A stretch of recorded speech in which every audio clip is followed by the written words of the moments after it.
I'm gonna be reading Pride and Prejudice chapter 13. Yeah, let's start now. I hope, my dear, said Mr. Bennet to his wife, as they were at the breakfast the next morning, that you have ordered a good dinner today, because I have reason to expect an addition to our family party. Who do you mean, my dear? I know of nobody that's coming, I'm sure, unless Charlotte, Charlotte Lucas should happen to call in, and I hope my dinners are good enough for her. I do not believe she often sees such at home. The person whom I speak is a gentleman and a stranger. Mrs. Bennet's eyes sparkled. A gentleman and a stranger is Mrs. Bingley, I'm sure. Why, Jenna, you never dropped a word of this. Say then. I am sure I shall be extremely glad to see Mr. Bentley, but good Lord, how unlucky! There's not a bit of fish to be got today. Lydia, my love, ring the bell. I must speak to Hale this moment. Is that very Bentley, said her husband, is a person whom I never saw in the whole course of my life. This roused a general astonishment, and had the pleasure of being eagerly questioned by his wife and 5 daughters at once. After amusing himself some time with their curiosity, he thus explained. About a month ago I received this letter, and about 4 days ago I answered it, for I thought it was a case of some delicacy and requiring early attention. It is for my cousin, Mrs. Collins, who, when I'm dead, may turn you all out of this house as soon as he pleases. Oh, my dear, cried his mother, I cannot bear to hear that mentioned. Pray do not talk of odious man. I do think it is the hardest thing in the world that your estate should be entailed away from your own children. And I'm sure that if I had been you, I should have tried long ago to do something or other about it. Jane Elizabeth attempted to explain to her the nature of the unintel, and they had often attempted it before. It was a subject of which Mrs. Bennet was beyond the reach of reason, and she continued to rage bitterly against the cruelty of setting an exit away from a family of 5 daughters in favor of a man whom nobody cared anything about. It is certainly is the most inquisitive affair, and Mr. Bennet, and nothing can clear Mr. William from the guilt of inheriting Longbourn. But if you would listen to his letter, you may perhaps be little softened by his manner of expressing himself. No, I'm sure I should not, but I think it's very impertinent of him to write to you at all. Very hypocritical. I hate such false friend. Why could not he keep on quarreling with you as his father did before? Why indeed he does seem to have a field 12 scarves on that head as you hear.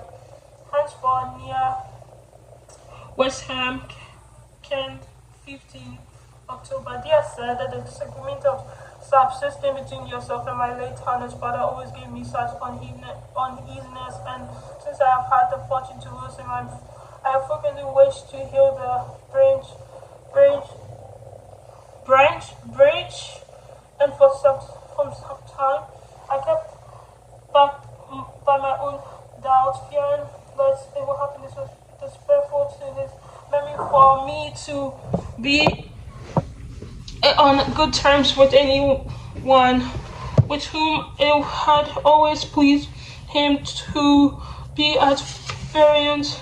Dear Mrs. Bennet, my mind, however, is made up of the subject, for having received a nation of east that I've been so fortunate as to be distinguished by the age of the Right Honorable Lady Catherine Bourne, widow of Sir Louis de Bourne, whose bounty and beneficence had preferred me to the valuable rectory of this parish, which it shall be my earnest endeavor to demean myself with grateful respect towards her leadership, and be ever ready to perform those righteous rites and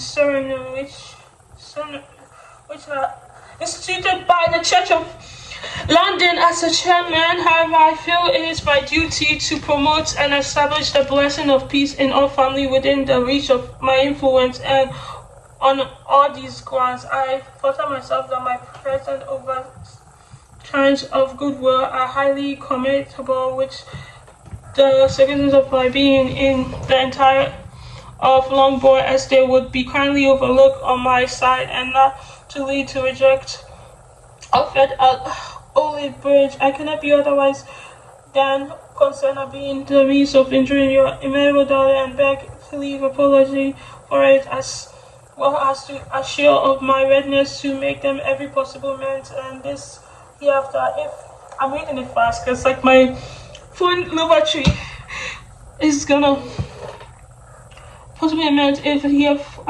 you have no obligation to receive me into the hyper.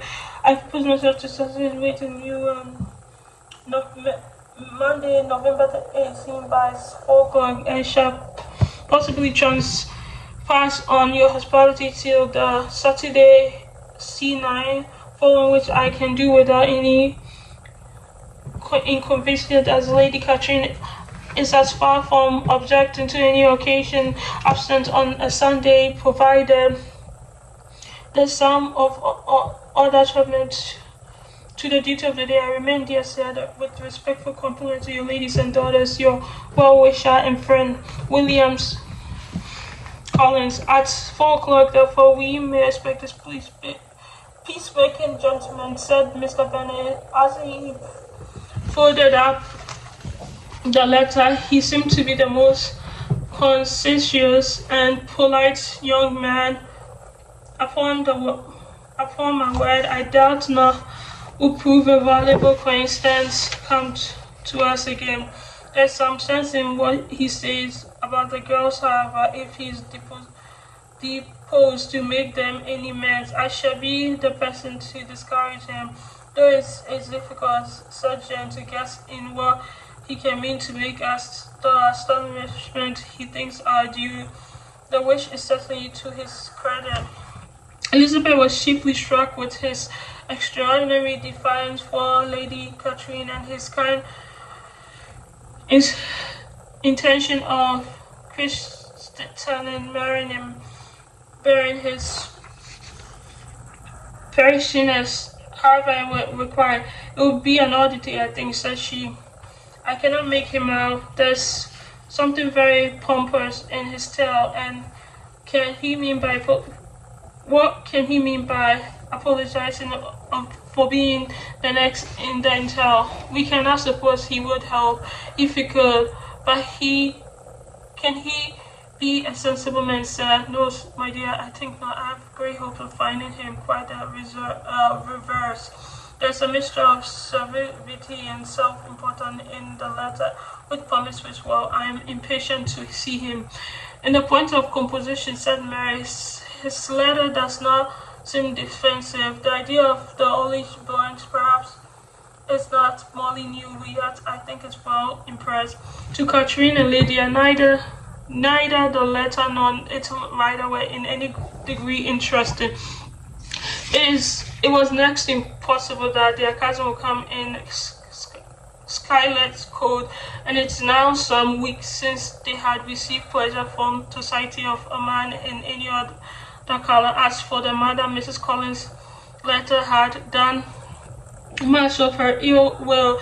She was preparing to see with him a degree of composure which astonished her husband and daughter. Mrs. Collins was punctual with his time, and was received with great politeness by the host family. Mr. Bennet indeed said little, and the ladies were ready enough to talk, and Mr. Collins seemed either in need of encouragement nor inclined to be silent himself. He was tall, heavy-looking young man of 25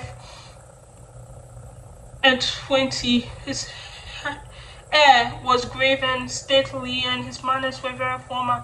He had not been long seated before he complimented Mrs. Bennet on having so fine a family of daughters. Said he had heard much of their beauty, but that in his instant fame had shocked him, falling short of the truth, and added that he did not doubt her seeing him of all in due time. Well, the compose of Miss of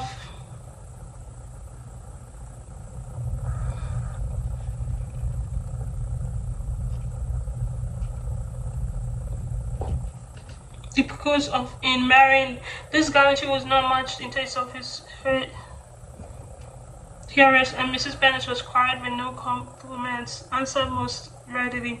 You are very kind, sir, I'm sure. I wish all the hearts would fruitful, for there will be this enough. Things are started so oddly.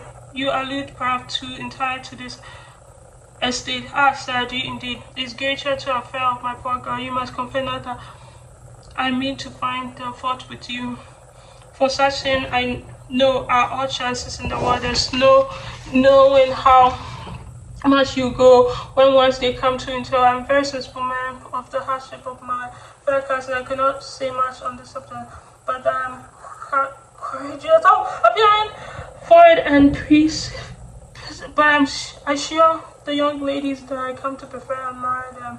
At present, I will not say more, but perhaps when we are better acquainted. He was interrupted by summons to the dinner, and the girls smiled on each other. They were not the only supplement to Mr. Collins' admiration. The hall and the dining and all its furniture were examined, praised, and his condemnation and everything would have touched Mrs. Bennet's heart, and for the mortifying supposition of viewing it all as his own property. The dinner too in itself was highly admired, and he begged to know each of his fair cousin. The excellence of his cookery he was owning, but there was he sat by Mrs. Bennet, who assured him that with some aspiration that they were very well to be able to keep a good cook, and her daughters had nothing to do in the kitchen. He begged pardon for having displayed please her. In a certain tone she declared herself not at all offended, but he continued to apologize for about a quarter of an hour.